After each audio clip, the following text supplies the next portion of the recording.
Mheshimiwa Mwenyekiti, naomba nami nichukue fursa hii kumshukuru sana Mwenyezi Mungu kupata nafasi ya kuchangia hotuba ya Wizara ya Kilimo kwa siku ya leo. Nami pia nianze kumpongeza Mheshimiwa Rais wetu Daktari Samia Suluhu Hassan kwa mapinduzi makubwa ambayo anaendelea nayo katika sekta hii ya kilimo hapa nchini. Hili halina ubishi. Uwekezaji mkubwa unaofanywa na serikali ya awamu ya 6 katika kutekeleza ilani ya Chama cha Mapinduzi inaonekana na mambo yanaendelea kwa kiwango ambacho kinaleta tija. Mheshimiwa Mwenyekiti, lakini pia niwapongeze sana Mheshimiwa Waziri wa Kilimo, Mheshimiwa Godfrey Chongoro, akisaidiwa kwa umahiri mkubwa na Naibu Waziri ndugu yangu Silinde, Katibu Mkuu, pamoja na timu nzima ya Wizara ya Kilimo. Mheshimiwa Mwenyekiti, nami nianze kwa kuunga mkono hoja ya hotuba ya Wizara ya Kilimo, na naunga mkono kwa maana kwamba katika taifa letu na katika nchi yetu tumekubaliana kwamba kilimo ni uti, na Mheshimiwa Waziri ameboresha, sio uti wa mgongo, uti wa mgongo.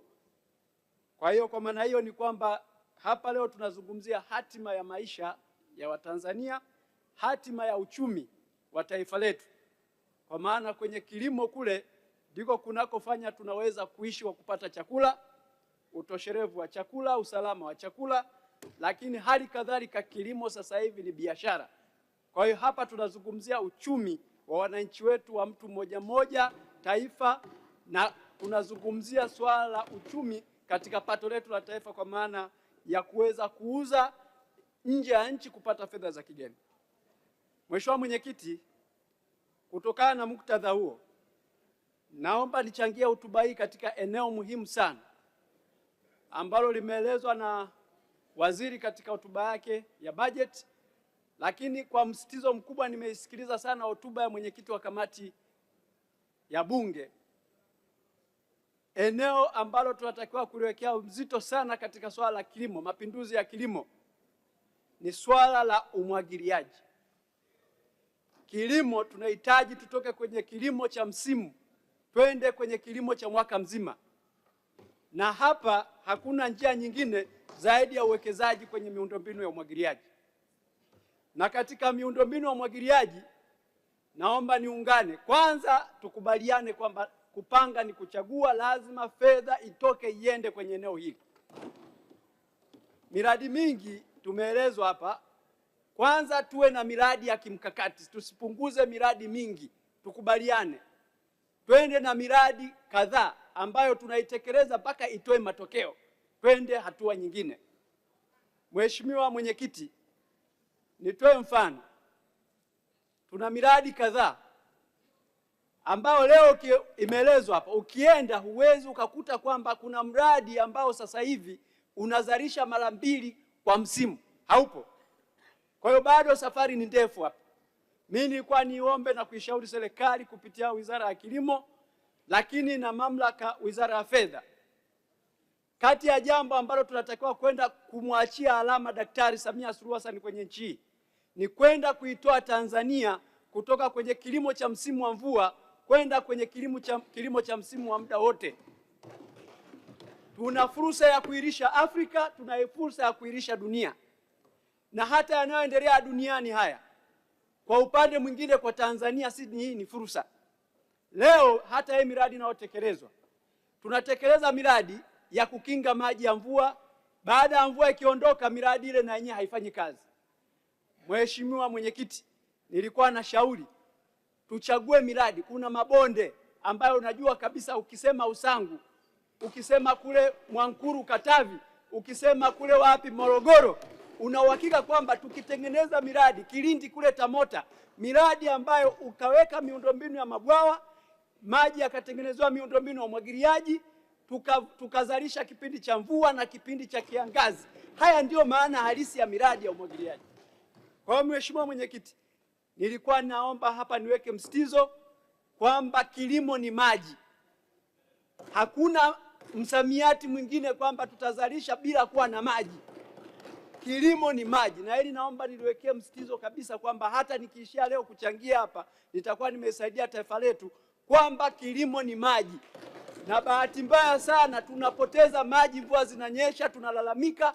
Hapa kuna jambo halijakaa sawa sawa kwenye mipango na kwenye utekelezaji.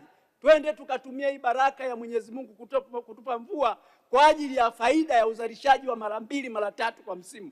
Tuwe sisi ndo ghala la chakula kama inavyoelezwa kwenye hotuba ya Mheshimiwa Waziri. Mheshimiwa Mwenyekiti, eneo lingine ambalo nilitaka kulichangia leo ni swala zima la zana za kilimo. Eneo la zana la kilimo nalo hili ni eneo muhimu sana katika kuleta mapinduzi ya kilimo hapa nchini.